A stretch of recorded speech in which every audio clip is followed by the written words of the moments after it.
Hello friends, welcome to Indian housing. आज के video में हम एक कंपैरिजन करने वाले हैं State Bank of India home loan और Punjab National Bank home loan scheme के बीच में। ये वीडियो देखने के बाद आप क्लियरली डिफरेंशिएट कर पाएंगे कि इन दोनों स्कीम्स के बीच में क्या डिफरेंस है। आज का वीडियो बहुत ही इन्फॉर्मेटिव होने वाला है। आप इस वीडियो को एंड तक देखें, बिल्कुल भी स्किप ना करें, ताकि आप अच्छे से जान पाएं कि दोनों स्कीम्स में क्या क्या डिफरेंसेस हैं और क्या क्या सिमिलैरिटीज हैं। इसके अलावा आपको हमारे चैनल पे ऑलमोस्ट सभी बैंक्स के होम लोन स्कीम पे वीडियोस मिल जाते हैं। होम लोन लेने से पहले एक बार हमारे चैनल पे अवेलेबल वीडियोस को देख लें और बेस्ट स्कीम को चूज करें। तो चलिए शुरू करते हैं।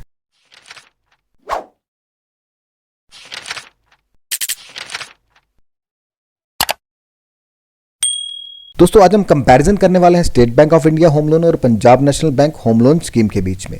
दोनों स्कीम्स पे हम ऑलरेडी वीडियोस बना चुके हैं।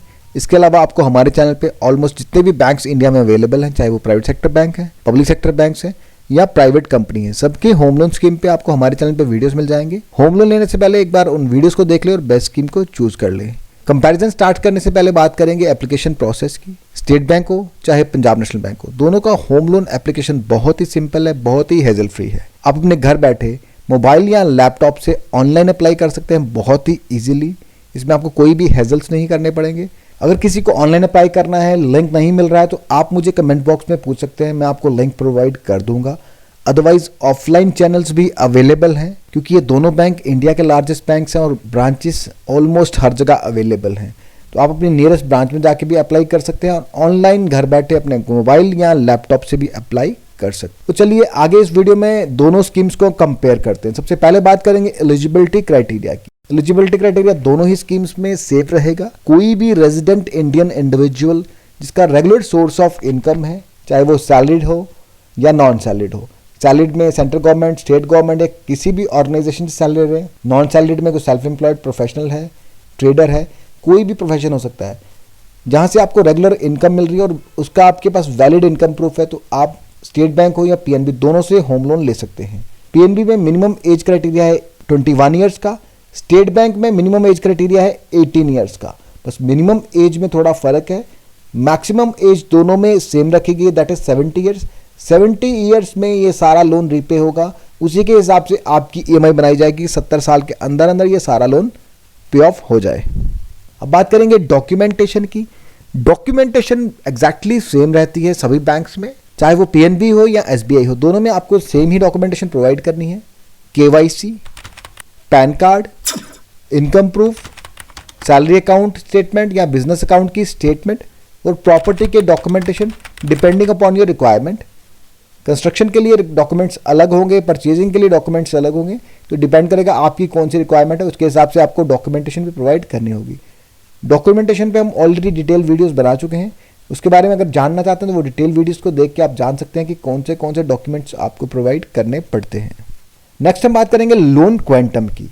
लोन क्वांटम चाहे वो पीएनबी है या एसबीआई है, कोई भी फिक्स लोन क्वांटम नहीं रहता, कोई भी कैपिंग नहीं रहती है।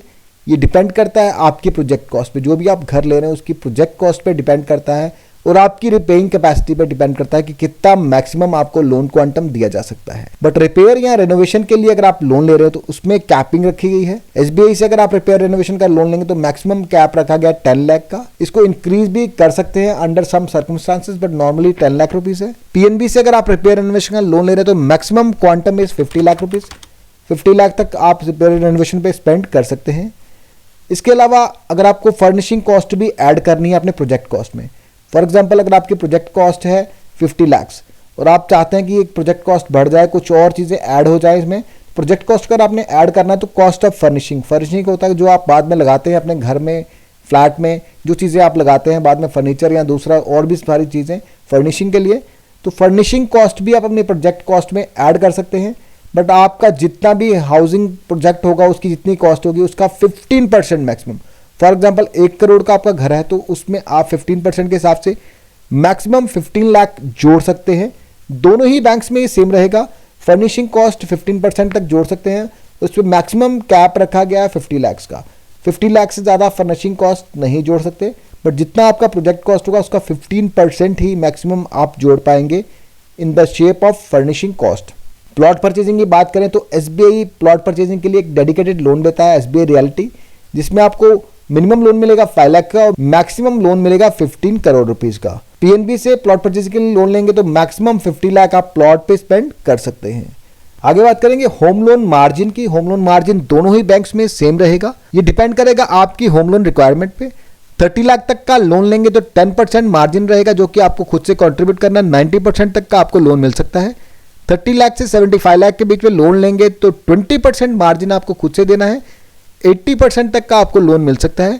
75 लाख से अबव अगर आप लोन रिक्वायरमेंट है तो 25% आपको खुद से कंट्रीब्यूट करना और 75% तक का आपको लोन मिल सकता है।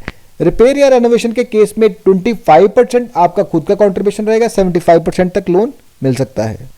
सिबिल स्कोर की बात करें तो कुछ भी क्लियर कट डिफाइंड नहीं है कितना मिनिमम सिबिल स्कोर चाहिए, बट हेल्दी सिबिल स्कोर आपका होना चाहिए तभी आप बैंक से लोन ले पाएंगे। अगर आपकी सिबिल रिपोर्ट में कोई भी एनपीएस, बैड लोन या कुछ एडजस्टमेंट्स होंगी तो बैंक आपको लोन के लिए डिनाई कर सकता है।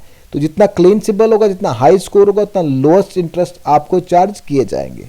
रेट ऑफ इंटरेस्ट की बात करें तो आपकी स्क्रीन पे दोनों ही बैंक के रेट ऑफ इंटरेस्ट है। आप कंपैरिजन कर सकते हैं। दोनों ही बैंक्स के रेट ऑफ इंटरेस्ट सिबिल पे डिपेंडेंट है। स्टेट बैंक की बात करें तो अगर आपकी सिबिल 800 से अबव है तो उस केस में आपको lowest rate of interest that is 7.55% charge किया जा रहा है। मैक्स गेन में अलग रेट्स हैं, अलग रेट ऑफ इंटरेस्ट है। तो दोनों ही बैंक के रेट ऑफ इंटरेस्ट आप अपनी स्क्रीन पे देख पा रहे हैं। आप कंपैरिजन कर सकते हैं कौन से बैंक के रेट ऑफ इंटरेस्ट आपको बेटर लगते हैं, क्योंकि सिबिल के हिसाब से स्लैब्स बनाए गए हैं।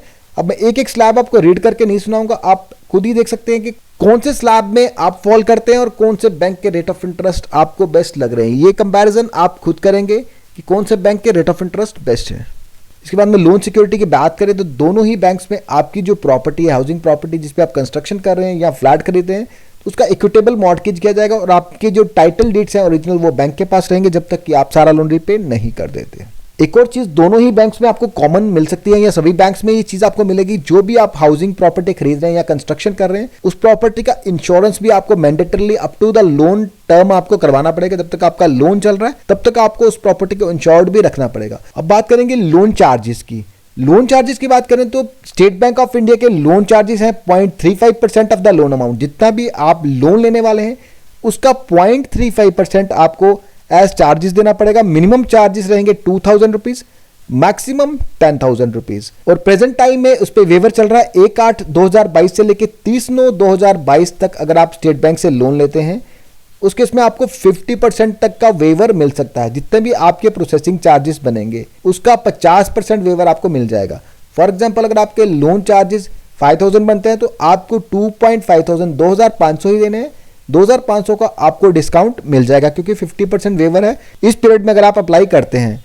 और अगर आप अपना होम लोन टेक ओवर करवाते हैं किसी और बैंक से, फॉर एग्जाम्पल अगर आपका होम लोन पीएनबी या किसी और बैंक में है वहां से आप टेक ओवर करवाते हैं एसबीआई में, तो आपको 100% वेवर दिया जाएगा प्रोसेसिंग चार्जेस में। आपसे कोई भी प्रोसेसिंग चार्जेस नहीं लिए जाएंगे। दूसरी तरफ पीएनबी के जो प्रोसेसिंग चार्जेस है that is 0.35% of the loan amount, minimum 2,500, maximum 15,000। 2,500 से लेकर 15,000 के बीच में आपको चार्जेस देने पड़ेंगे depending upon your loan amount. और इस पे एट प्रेजेंट कोई भी वेवर नहीं चल रहा है। और पीएनबी में अगर आप लोन टेक ओवर करवा रहे हैं किसी और बैंक से तो उसके लिए चार्जेस कम है, 2,500 ही मात्र आपको देने होंगे टेक ओवर करवाने के लिए। उसके अलावा प्रॉपर्टी वैल्यूएशन चार्जेस और लीगल ओपिनियन चार्जेस ये दोनों ही बैंक्स में आपको पे करना होगा। इस पे कोई भी वेवर नहीं है। इसके अलावा स्टैंप ड्यूटी जो कि स्टेट टू स्टेट वेरी करती है। आपकी स्टेट में जो भी स्टैंप ड्यूटी एप्लीकेबल है इरिस्पेक्टिव ऑफ बैंक, जो भी स्टैंप ड्यूटी एप्लीकेबल है वो आपको पे करनी पड़ेगी। तो दोस्तों कैसा लगा आपको आज का ये वीडियो, कमेंट बॉक्स में कमेंट करके जरूर बताएं। अगर आपको वीडियो थोड़ा सा भी इंफॉर्मेटिव लगा हो तो प्लीज इस वीडियो को लाइक करें, चैनल को सब्सक्राइब करें। Thank you for watching.